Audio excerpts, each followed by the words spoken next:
Hello guys, the depth queen स्वागत करती है अपने डार्क डेप्थ वर्ल्ड में। और आज मैं बात करने वाली हूँ एक बहुत ही ज्वलंत कंटेंट के बारे में, जिसके बारे में मुझे लगता है अब तक शायद बात हुई नहीं है। और अगर बात हुई है तो उस तरीके से नहीं हुई है जिस तरीके से मैं आप लोगों के सामने रखना चाहती हूँ।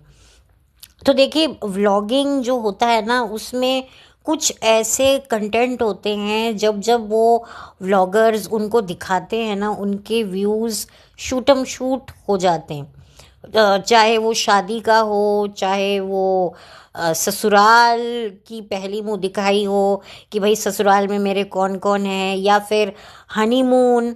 और फिर धीरे धीरे फिर जब आगे व्लॉग्स चलता है तो फिर उसके बाद जी आती है कि भाई जो व्लॉगर्स हैं वो अपनी प्रेगनेंसी अनाउंस करते हैं। इनफैक्ट प्रेगनेंसी अनाउंस करने से पहले वो हिंट्स देने लग जाते हैं। और फिर जब वो फाइनली इस चीज़ का अनाउंसमेंट देते हैं तब तो भाई उनके व्यूज़ आसमान छू लेते हैं। और फिर उससे भी बड़ा जो है उनको उछाल आता है जब डिलीवरी के व्लॉग्स आते हैं। फिर उसके बाद जब बेबी होता है तब ये लोग एक सट्टा लगाते हैं कि आप लोग गेस कीजिए कि हमें लड़का हुआ है या लड़की हुई है।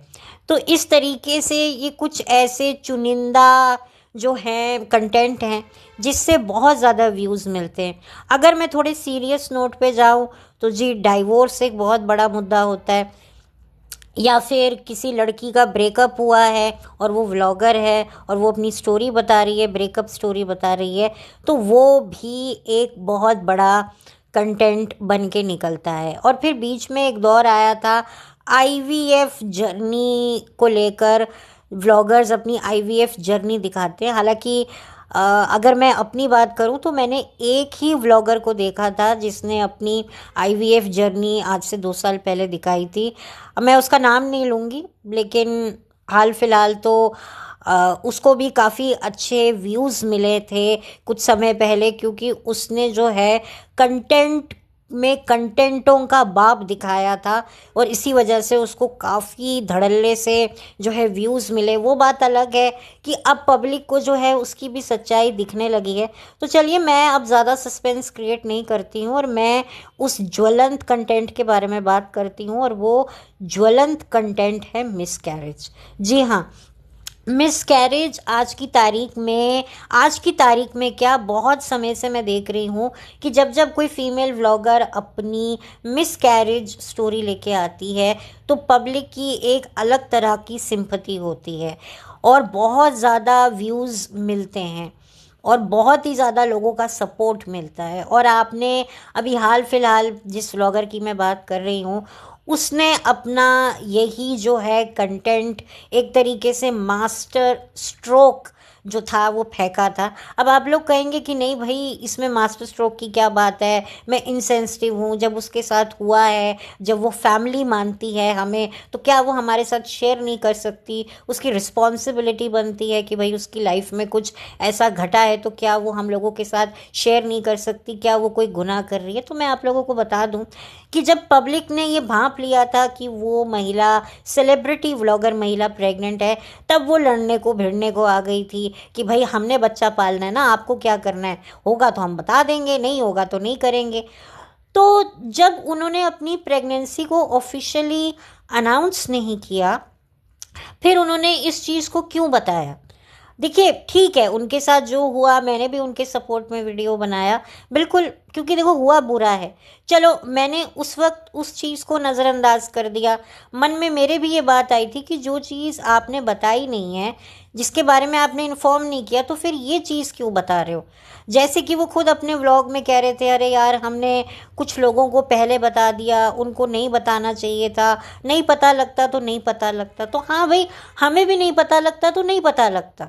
अब मैंने कुछ ऐसी भी समझदार फीमेल व्लॉगर्स देखी हैं जो एक्चुअल में इस सिचुएशन से गुजरती हैं, लेकिन वो नहीं बताती हैं क्योंकि उन्होंने उस चीज़ का जिक्र ही नहीं किया होता कि भाई हम प्रेग्नेंट है या कुछ है। इनफैक्ट जब उनके साथ ऐसा कुछ घटता है तो वो जिक्र ही नहीं करती। वो बात अलग है कि पब्लिक समझ लेती है, पब्लिक फिर कमेंट करती है और वो उन कमेंट्स को लाइक करके कहीं ना कहीं इस बात की इंडिकेशन दे देती है।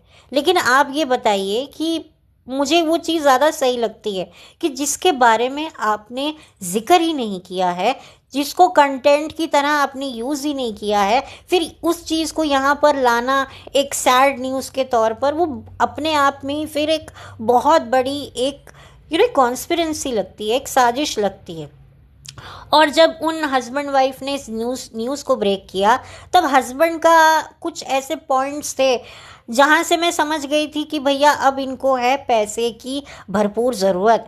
क्योंकि उसके जो हस्बैंड है उसने कहा कि भाई हमारा फाइनेंशियली भी हमने बहुत इन्वेस्ट किया है, अब खैर जो हो गया सो हो गया, अब हमारे रेगुलर व्लॉग्स आएंगे। अब सोचिए आपके साथ इतनी बड़ी बात हुई है। अब एक बात बताइए, कोई इंसान बहुत दिनों का भूखा है, जो दिन रात ये प्रयत्न कर रहा है कि मुझे खाना मिल जाए, और कैसे करके उसके हाथ में कहीं से कोई खाना दे देता है, और जैसे ही उस खाने को मुंह में डालने लगता है, कहीं से कोई जानवर आकर जो है वो खाना छीन के भाग जाता है, तो फिर क्या हालत होती है उस इंसान की। उसकी तो ये हालत होती है ना, काटो तो खून भी ना निकले, कि भैया मैं पागल हो जाऊंगा, मुझे खाना दो, मुझे इतनी मुश्किल से खाना मिला है और वो खाना भी मुझसे छीन गया, तो उसकी मेंटल स्टेट पर क्या असर पड़ता है। और यहाँ पर अगर आप देखें ना, तो इतना मुझे जो है, मुझे जब उनके साथ ये घटना घटी थी ना, तो मुझे बुरा लगा था, मुझे जेन्युइनली बुरा लगा था। मैंने वीडियो भी बनाया था, लेकिन धीरे धीरे जैसे जैसे मैंने इनके व्लॉग्स आगे उसके बाद जो प्रोसेस देखने शुरू किए ना, मुझे समझ में आ गया कि भैया ये तो अब हमारा लिटरली काट रहे हैं, लिटरली काट रहे हैं। स्पेशली एक फुटेज ये दिखाई गई, भाई हस्बैंड सुबह सुबह, अरे यार मैंने ना बहुत दिन हो गए चाय नहीं पी है, तो मैं चाय पीने जा रहा हूँ, मेरा बड़ा मन कर रहा है। अच्छा, बहुत से लोगों को लगा कि भाई इसकी बीवी के साथ ये सब हुआ है और ये सुबह सुबह चाय निकलने लग गया है, पीने लग गया है। तो मैं आपको बताऊं, वो चाय पीने के लिए किसी होटल में नहीं गया था, बल्कि वो एक हिडन प्रमोशन के लिए गया था। कोई कोई ऐसा कोई कैफ़े या कोई ऐसा रेस्टोरेंट खुला था जहाँ पर चाय मिलती है, सुबह का नाश्ता मिलता है, तो वो उसी का प्रमोशन करने के लिए गया था। अगर आपने गौर किया होगा तो वो उस रेस्टोरेंट का नाम दिखा रहा था, बार बार फोकस कर रहा था। और जब उसने अपना चाय मंगवाई, तो उस टेबल पे पड़ा हुआ था एक पेम्फलेट जहाँ पर बकायदा ऑफर्स लिखे हुए थे। तो ये इसे कहते हैं एक इंटेलिजेंटली प्रमोशन करना, ठीक है ना। और किसी को भी, मैं हैरान हूँ कि किसी ने भी इस बात को नहीं पकड़ा, जबकि मुझे तो साफ साफ शक हो गया था। मुझे काफ़ी हद तक ये लगा कि ये बंदा प्रमोशन के लिए ही जा रहा है, कि भाई ऐसी कौन सी चाय की इसको तलब लग गई है। भाई बीवी को लेके आता ना, उसको सबसे ज़्यादा चेंज की ज़रूरत है। चलो अभी नहीं लेके आते, डॉक्टर ने मना किया है, बट बाद में तो कभी नहीं देखा। हाँ, ये पति पत्नी नाश्ता करने के लिए ज़रूर बाहर जाते थे, लेकिन वहाँ पर कभी दुकान का नाम नहीं बताया कि भाई हम इस जगह से, इस रेस्टोरेंट से जो है नाश्ता करने आते हैं। और मुझे तो कई बार ऐसा भी हस्बैंड वाइफ पे शक होता है कि ये जो मॉल जाते हैं, ये बेकार में जो मॉल घूमने चले जाते हैं ना, ये भी मॉल का ही प्रमोशन करने जाते हैं। क्योंकि ये लोग ऐसे ही नहीं पैसों में खेल रहे हैं, और अब इनको पैसों की ज़्यादा ज़रूरत है।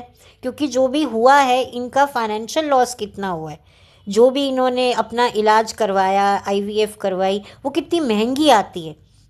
तो आप देखिए कि पब्लिक तो यहाँ पर भाई उसके लिए फूल भिजवा रही है, उसे सपोर्ट कर रही है, ठीक है, जो हुआ वो बहुत बुरा हुआ। लेकिन इससे आप देखिए ना कि इन लोगों के तो मुंह में खून लग गया। अच्छा, एक और चीज़ मैंने देखी तो मुझे बड़ी बुरी लगी। इनकी mother in law, father in law finally आ गए, जब लोगों ने कॉल आउट किया कि भाई तुम्हारी सास कहाँ है। सबसे मुझे ख़राब बात एक और लगी, जब ये हॉस्पिटल गई हैं वो प्रोसीजर करवाने के लिए, तो कोई फीमेल इनके साथ में नहीं थी।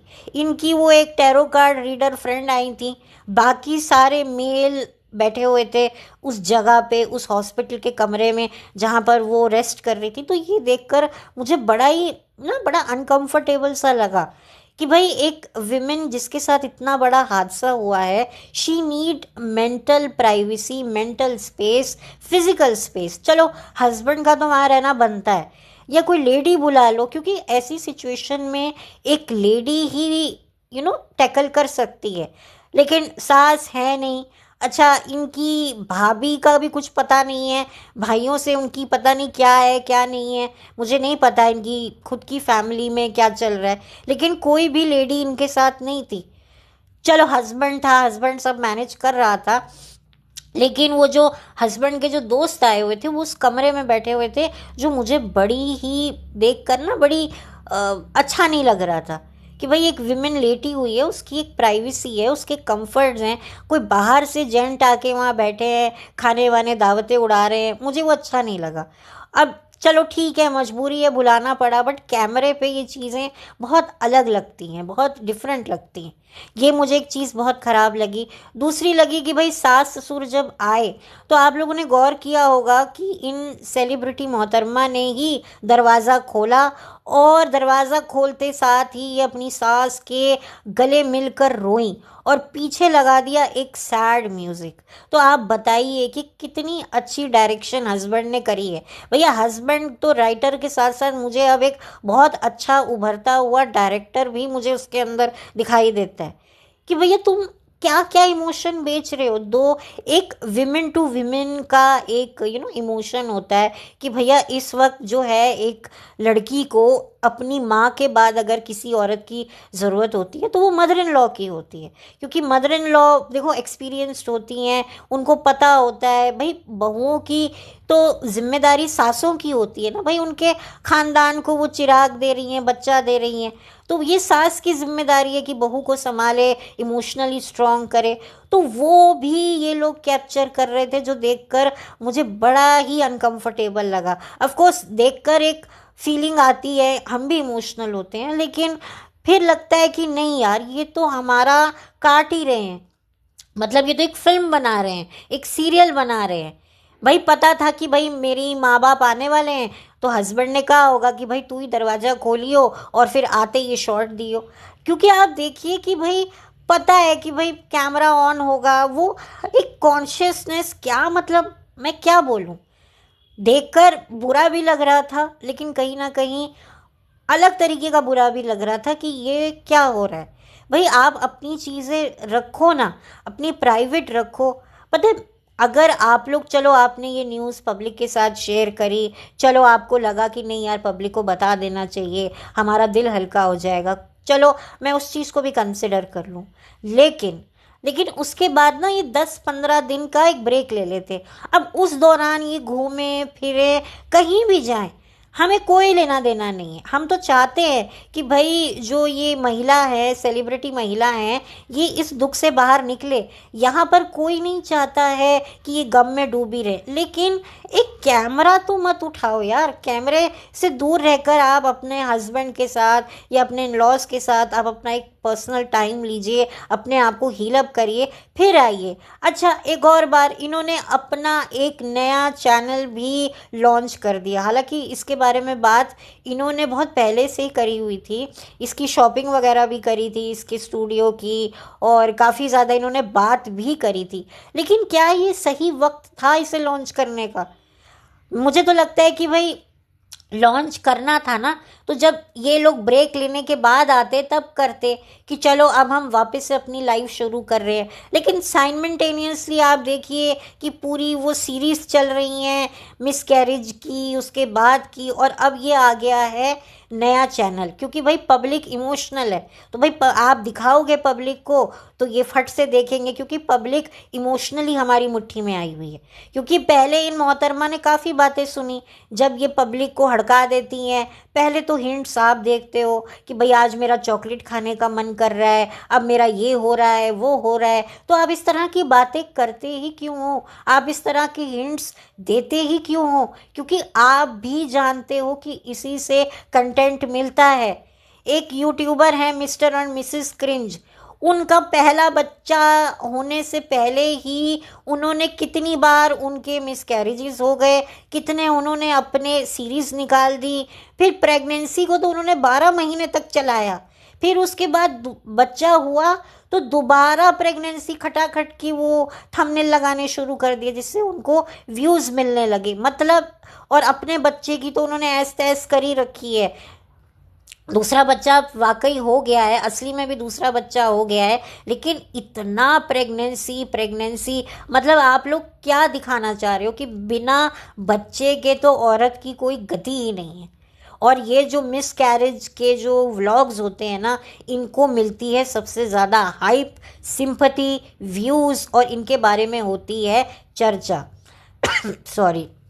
अब कभी कभी मेरा मन करता है कि मैं इनके व्लॉग्स पे जाकर कमेंट लिखूं, लेकिन मैं जानती हूँ कि पहली बात तो जो इनके सो कॉल्ड एक वन साइडेड विजन रखने वाले जो फैंस हैं ना, और क्या कह लो, पीआर कह लो, ये लोग धड़ल्ले से उल्टी सीधी बातें लिखने लग जाएंगे।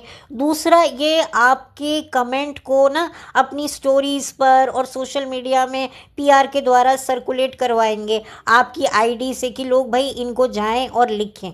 देखिए, जब कोई अच्छा कमेंट करता है ना, तो ये ज़रा सा अपनी वीडियो के साइड में लगा देते हैं, जो दिखता भी नहीं है भाई, नाम भी नहीं दिखता है। लेकिन कोई नेगेटिव कमेंट आता है, भले ही वो वाकई एक एक हेल्दी क्रिटिसिज्म भी हो, ठीक है, कुछ जो इनको कमेंट्स आते हैं वो वाकई बिलो द बेल्ट होते हैं, जो बिल्कुल गलत होते हैं।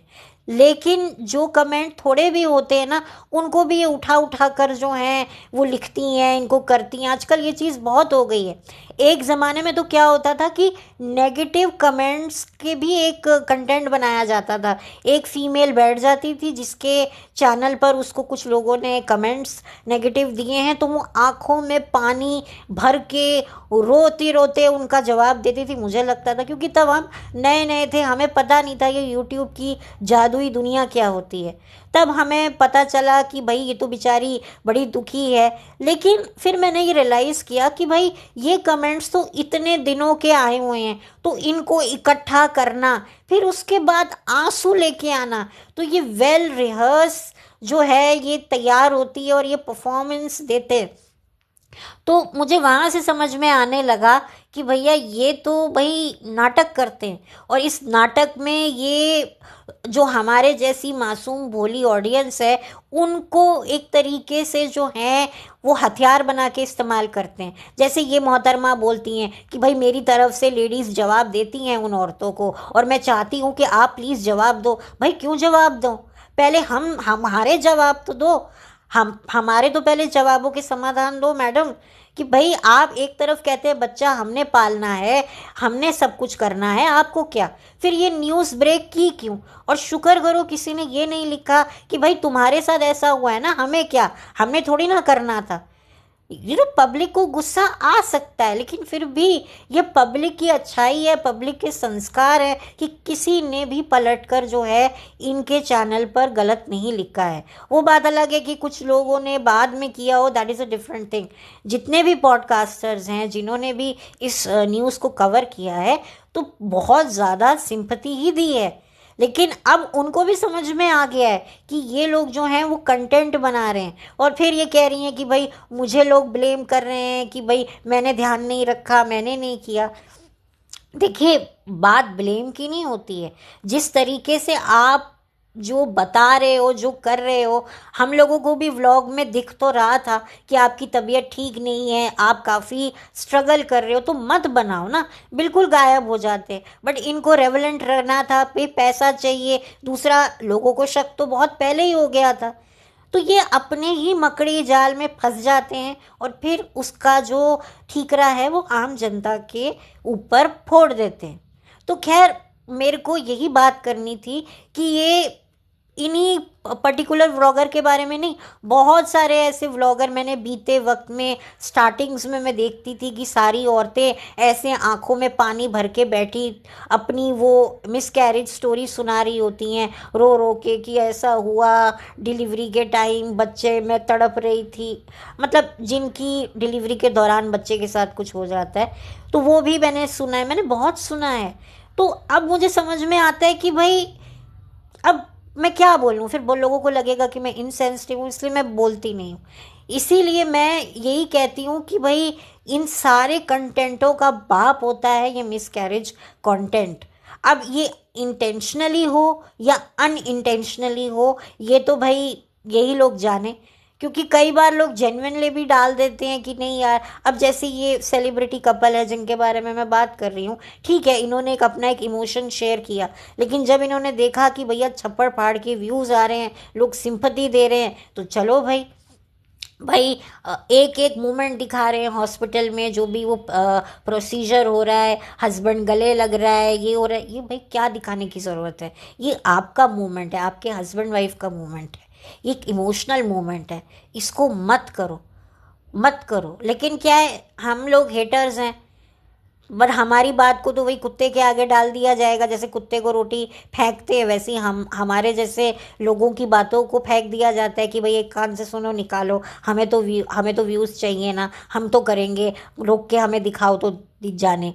तो यही वाली बातें, इनके एटीट्यूड होता है। तो खैर, ये सबसे बड़ा कंटेंट होता है। मैं ये नहीं कहती कि अगर कोई जेन्युइनली सिचुएशन से गुजर रहा है तो उसको हेट दो या उसको करो, लेकिन मैं एक बात बता दूं कि जितने भी व्लॉगर्स हैं जो इस सिचुएशन से गुजर रहे हैं, अगर उन्होंने ये बात ऑलरेडी न्यूज़ शेयर करी है अपनी प्रेगनेंसी की, तो चलो ठीक है कि भाई उनको ये शेयर करना बनता है कि उन्होंने जब अपनी प्रेगनेंसी की न्यूज़ शेयर की है तो ये न्यूज़ शेयर कर सकते हैं। भगवान करे किसी के साथ उनको ऐसी न्यूज़ें ना शेयर करनी पड़े, लेकिन अगर करनी पड़ रही हैं तो कर दो, और उसके बाद एक अच्छा खासा ब्रेक ले लो, उसके बाद आओ एक नए फ्रेश आइडिया के साथ, फ्रेश एनर्जी के साथ। अब इन 15-20 दिनों में, जितने भी महीने आपका ब्रेक होता है, अब उस दौरान आप कुछ भी करो, ना कोई आपको जज करेगा, ना कोई आपको जो है कोई टॉन्ट मारेगा, ना ही कोई आपकी फैमिली वाले को कहेगा भाई फलाना का है उसको बुला लेते, ये कर लेते। कोई भी अननेसेसरी के ज्ञान आपको नहीं देगा।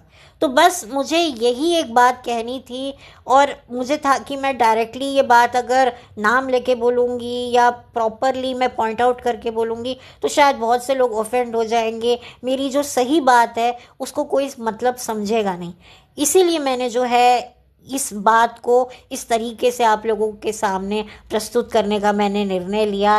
होप मेरी बात को आप जो हैं वैसा ही समझेंगे जैसा मैं समझाना चाहती हूँ। यहाँ पर किसी भी व्यक्ति के लिए, व्लॉगर के लिए, सेलिब्रिटी व्लॉगर के लिए कोई हेट नहीं है। बस मैं यही कहना चाहती हूँ कि आगे के लिए ये चीज़ें ना हो, और प्लीज़ हर बार पब्लिक को हेटर्स बोलकर जो है ना धरकाया जाए, ना लुढ़काया जाए। मैं तो बस यही चाहती हूँ, ना उनको जो है उनकी बेइज्जती की जाए। बस मैं यही चाहती हूँ, क्योंकि जो पब्लिक होती है ना उसका दिल बड़ा नरम होता है, और ज़्यादातर ये व्लॉग्स औरतें देखती हैं, और औरतें बहुत ज़्यादा सेंसिटिव होती हैं जब बात आती है बच्चे की। तो दिल से जेन्युइनली भी सपोर्ट लोग जो देते हैं ना, फिर उसके बाद जब ये पता चलता है यार ये तो मतलब इससे अब पैसा कमा रहे हैं, ये तो कहाँ इनके व्लॉग्स कहाँ के कहाँ जा रहे हैं, तो हमारे जैसे लोग, जो भोली ऑडियंस है, जो जेन्युइन ऑडियंस है, वो चीटेड फील करती है। तो खैर बस मेरा यही मकसद था, और अब मैं ये वीडियो बंद करती हूँ, और मिलती हूँ नई वीडियो के साथ। तो चलती हूँ, लौट कर मिलती हूँ अगेन। कोई हेट नहीं है, उन किसी के लिए भी हेट नहीं है, प्लीज़ इसको जो है गलत सेंस में मत लीजिएगा। और मैं यही चाहती हूँ कि सबके घर में जो है, जो चीज़ों की कमी उन्हें लगती है, जिस चीज़ की उन्हें इच्छा है, सबकी मनोकामनाएं पूरी हो। बस यही है कि अपनी मनोकामनाएं, अपनी इच्छाओं को ना कमाने का ज़रिया ना बनाए। बस मेरा यही कहने का एग्जैक्ट मतलब है, जिसके लिए मैंने ये वीडियो बनाया है। तो bye, take care, thank you so much.